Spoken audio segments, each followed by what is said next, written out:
అసలే భారీ బడ్జెట్, పైగా హాలీవుడ్ టార్గెట్. అందుకే సీక్వెల్ కంపల్సరీ చేస్తున్నారు మేకర్స్. ఇలా చేయడం ద్వారా ముందు నిర్మాత సేఫ్ అవుతాడు, డైరెక్టర్ కాస్త రిలాక్స్ అవుతాడు. ప్రస్తుతం అల్లు అర్జున్ కొత్త సినిమా డైరెక్టర్ కూడా ఇలాగే రిలాక్స్డ్గా కనిపిస్తున్నాడు.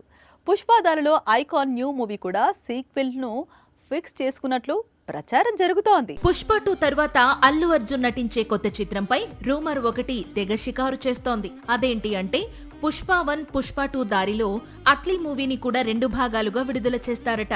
ఇందుకు సంబంధించిన అప్డేట్ త్వరలో రానుందని టాక్. అల్లు అర్జున్ కొత్త చిత్రాన్ని సన్ పిక్చర్స్ దాదాపు 1000 కోట్ల బడ్జెట్ తో నిర్మిస్తోంది. దీంతో సినిమాను 2 భాగాలుగా విడుదల చేయాలనుకుంటున్నారట దర్శక నిర్మాతలు. పుష్ప 1 తర్వాత పుష్ప 2 వచ్చినట్లే Atlee movies back to back release చేసే ప్లాన్ లో ఉన్నాడట అల్లు అర్జున్. సాక్షి టీవీ ప్రసారాలను నిలిపివేయటం చట్టరీత్యా నేరం. సాక్షి టీవీ ప్రసారాల కోసం మీ స్థానిక కేబుల్ ఆపరేటర్ను వెంటనే సంప్రదించండి. డిటిహెచ్లో, ఇంటర్నెట్లో కూడా సాక్షి టీవీ ప్రసారాలను వీక్షించవచ్చు.